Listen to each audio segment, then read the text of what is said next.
Hello friends, welcome back to the channel knowledge by G. कैसे हैं आप सभी लोग? आप सभी के लिए काफ़ी अच्छी खुशखबरी मैं इस वीडियो के माध्यम से लेकर आया हूं। जो भी कैंडिडेट, जो भी स्टूडेंट वेट कर रहे थे दिल्ली जुडिशरी एग्जाम के नोटिफिकेशन के बारे में, तो उनके लिए काफ़ी अच्छी खुशखबरी आ गई है। जो दिल्ली में जुडिशरी की प्रिपरेशन करके यहाँ पर जज लगना चाहते हैं, उनके लिए काफ़ी अच्छी खुशखबरी है। और इस नोटिफिकेशन में हर एक डिटेल को हम जो है सीक्वेंस वाइज जो है पढ़ेंगे, समझेंगे कि क्या ये नोटिफिकेशन कह रही है, कितनी वैकेंसी निकाली गई है, क्या क्या चीजें हमें पता होनी चाहिए।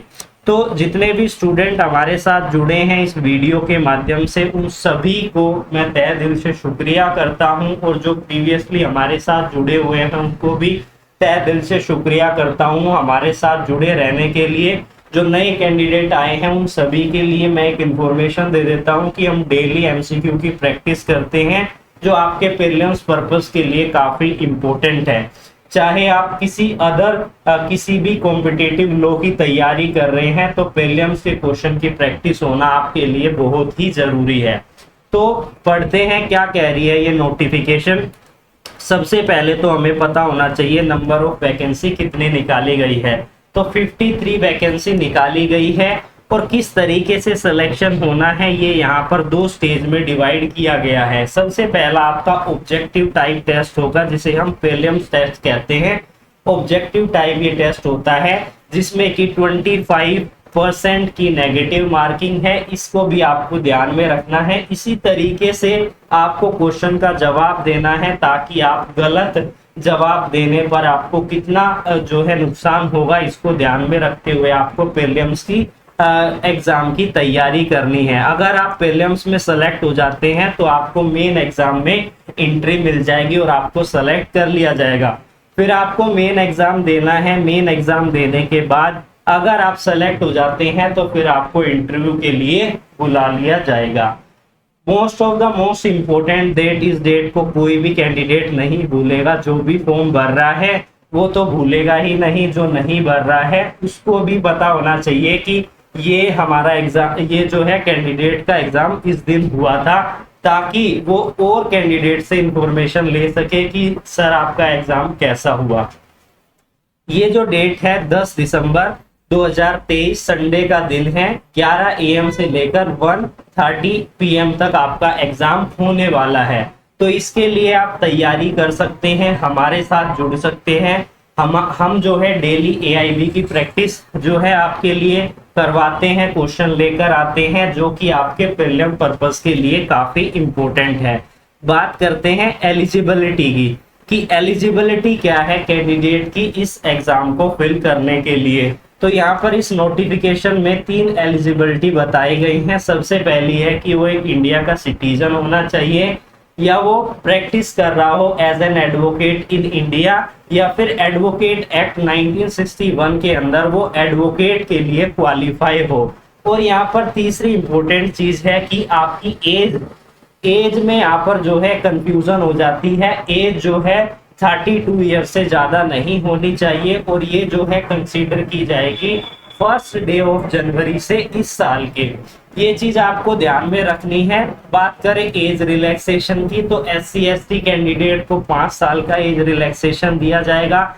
एक्स सर्विस मैन है या कमिश्नर के ऑफिस में वो कार्यरत रहा है, इन सभी सिचुएशन के अनुसार तो भी उसको एज रिलैक्सेशन जो है दिया जाएगा। ये आपने यहाँ पर समझ लिया है।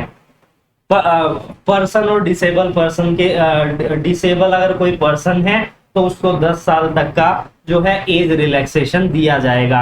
अब बात करते हैं हमारी कौन कौन सी स्पेसिफिक डेट है, कब से आप अप्लाई कर पाएंगे, कब आपकी लास्ट डेट है। मोस्ट इम्पोर्टेंट डेट है, और आपको अप्लाई करने के लिए इस वेबसाइट पर जाना होगा। इस वेबसाइट को आपको भूलना नहीं है, यानी कि कल की डेट से आप यहाँ पर इसके लिए ऑनलाइन आवेदन कर पाएंगे। और लास्ट डेट कौन सी है ये भी आपको याद रखनी है, 22/11/2023 5:30 बजे, यानी कि 17/5 पर जो है खत्म हो जाएगा, आपको ऑनलाइन पेमेंट कर देनी है। लास्ट डेट भी वही है, उसी दिन आपको पेमेंट कर देनी है। वैसे तो जब भी आप फॉर्म भर रहे हैं तो 1-2 दिन पहले ही भरें, ताकि किसी भी तरीके की दिक्कत ना आए, क्योंकि आप तैयारी करके बैठे हैं और काफी समय के बाद आप वेट करते हैं एग्जाम रिक्रूटमेंट का, और वो आती है जब आप इस टेक्निकल फॉल्ट के कारण अपने जो एग्जाम को है ना वो छोड़ देते हैं, क्योंकि फॉर्म फिल नहीं होगा तो आपका एग्जाम नहीं होगा।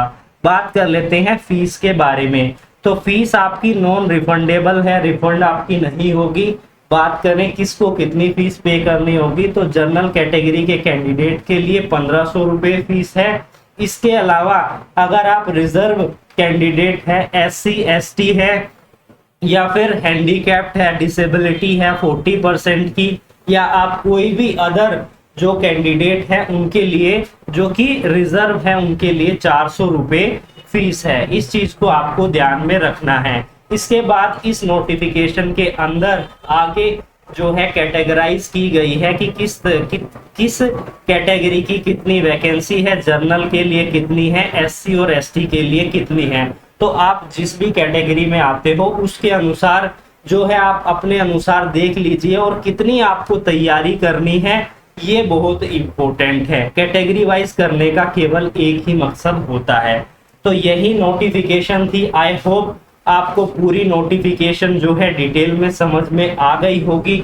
इस डेट को जो है बिल्कुल नहीं भूलना है, और टाइम से आपने अपने फॉर्म को फिलअप कर देना है। तो फिर मिलेंगे, तब तक के लिए धन्यवाद।